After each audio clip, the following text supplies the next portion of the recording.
Propensity to consume से दोबारा हम शुरू करेंगे। ठीक, ये ऑलरेडी पिछले बार अभी हम बात कर चुके हैं, फिर से प्रोपेंसिटी टू कंज्यूम का मतलब क्या होता है? Proportion of income used for consumption purpose. Income का वो हिस्सा जो हम किस चीज के लिए यूज करते हैं? कंजम्पशन के लिए। ठीक, यानी कि इनकम से ही तो कंजम्पशन करते हैं। तो सी और वाई, कंजम्पशन और इनकम में रिलेशन कैसा है? डायरेक्ट रिलेशन है। डायरेक्ट रिलेशन को और किस नाम से जानते हैं हम? पॉजिटिव रिलेशन के नाम से जानते हैं। ठीक, अब एक और चीज, सी जो है वो डिपेंडेंट फैक्टर है किसके ऊपर? वाई के ऊपर। कंजम्पशन किसके ऊपर निर्भर है? इनकम के ऊपर। इनकम होगी तो कंजम्पशन होगा और इनकम नहीं होगी तो कंजम्पशन नहीं होगा। ये लिखा हुआ है C is dependent factor on Y. C जो है वो डिपेंड रहता है किसके ऊपर? वाई के ऊपर। अब जो प्रोपेंसिटी टू कंज्यूम है वो दो तरह की होती है, पढ़ चुके हो, एवरेज प्रोपेंसिटी टू कंज्यूम और marginal propensity to consume. Average propensity to consume का फार्मूला क्या है? C by Y, consumption by income. ठीक, और मार्जिनल प्रोपेंसिटी टू कंज्यूम का फार्मूला क्या है? Change in C by change in Y. ठीक है, अब कुछ इंपॉर्टेंट ऑब्जर्वेशंस ये भी हम आएंगे देखेंगे वहां पे, ये नोटेड है, पढ़ दे रहा हूं वैसे। एपीसी के बारे में 4 इंपॉर्टेंट ऑब्जर्वेशन है। पहला, एपीसी जो है वो एक से ज्यादा होता है। कब होता है, कहां होता है, क्यों होता है, इसके बारे में बात करेंगे। एपीसी 0 भी होता है, कब, कहां, क्यों, कैसे होता है, बात करेंगे। एपीसी लेस देन 1 भी होता है, मगर सबसे जरूरी चीज की एपीसी कभी भी 0 नहीं हो सकता। एक से ज्यादा होगा, 1.2 होगा, 1 होगा, फिर 0.8 होगा, मगर एपीसी 0.1 तक आ सकता है। घटते घटते घटते घटते 0.1 तक आ सकता है, मगर कभी भी वो 0 नहीं होगा। एमपीसी में दो ही है। एक कि एमपीसी हमेशा 0 से 1 के बीच में होता है, यानी कि एमपीसी कभी भी एकदम 0 नहीं होगा और एमपीसी कभी भी एकदम 1 नहीं होगा। 0.1 हो सकता है या 0.99 हो सकता है, एग्जैक्ट 1 कभी नहीं होगा, एग्जैक्ट 0 कभी नहीं होगा। और दूसरा, ये तुम लोगों के लिए, MPC of poors are more than of rich. ठीक, गरीब आदमी अपनी इनकम का ज्यादा हिस्सा कंज्यूम करता है, ठीक, अमीर आदमी के मुकाबले, क्योंकि अमीर की सारी जरूरतें तो पूरी हैं, समझे।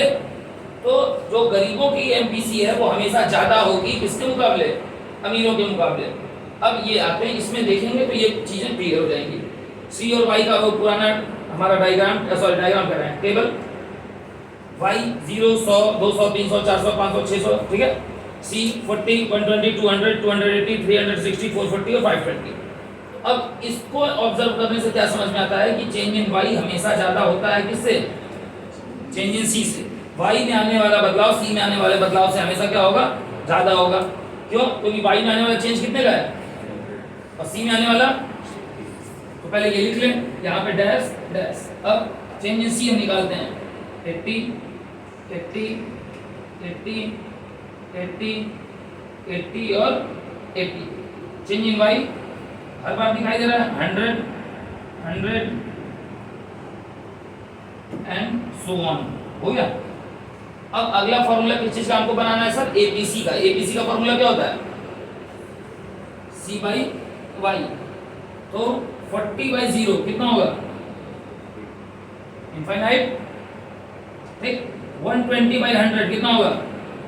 1.2। 200/200 कितना होगा? 1। 280/300 कितना होगा? 0.93, 9333 ऐसे आएगा, ठीक है। 360/400 ये कितना होगा? 0.9। 0.9 को 0.90 भी लिख सकते हैं।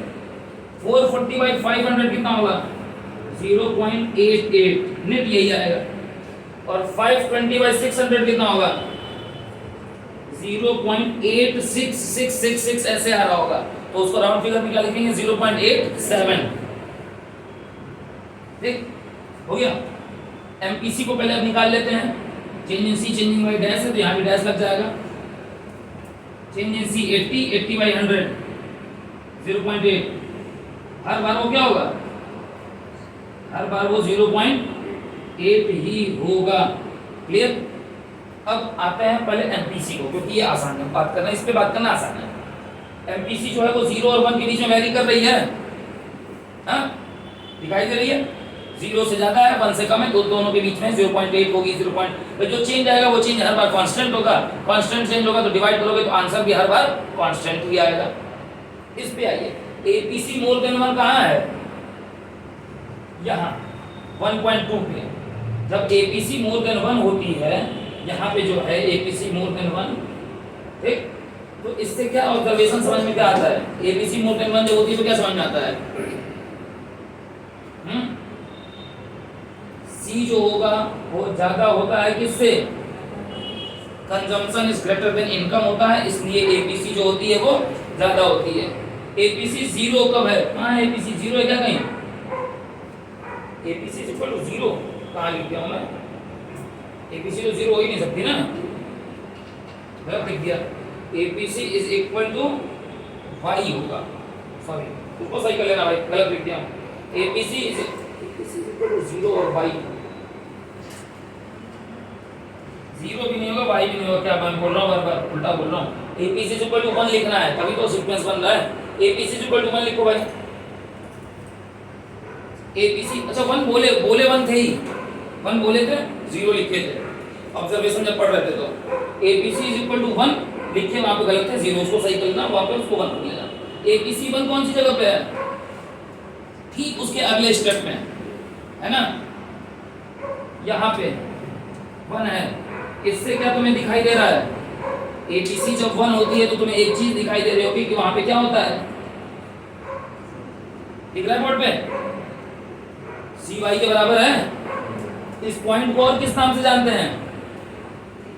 हाँ थोड़ा तेज बोल लो। ब्रेक इवन पॉइंट के नाम से जानते हैं। APC is less than 1, APC less than 1 कहाँ दिख रहा है भाई? ये सब लेस देन 1 है, ठीक। इन सारे केसेस में क्या देखने को मिलेगा तुमको?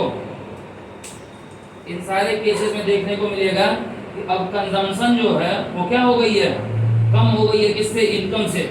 नहीं यकीन है तो देख लो, ऑब्जर्व खुद ही तो करना है, खुद ही ऑब्जर्व करना है, तभी ये लिखना है। 280 is less than 300, yes or no? 360 is less than 400, 440 is less than 500, 520 is less than 600। Observe, जो ऑब्जर्व किए, जो देखे, जो दिखाई दिया वो हम उठा के यहाँ पे लिख दिए, खत्म सर। इसको जल्दी नोट करो, फिर पढ़ेंगे प्रोपेंसिटी टू से। चलो नेक्स्ट है सेविंग फंक्शन। जैसे कंजम्पशन फंक्शन था तो क्या लिखा हुआ था यहाँ पे? C is equal to function of y। तो सेविंग है तो क्या लिखेगा? S is equal to function of y। अब सेविंग फंक्शन कहते हैं किसको है? Functional relationship of income and saving.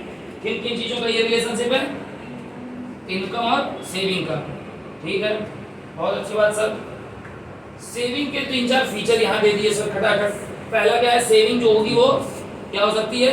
Negative भी हो सकती है। सेविंग जीरो भी होगी, कैन भी नहीं, ये होगी ही। कैन भी लिख दिया।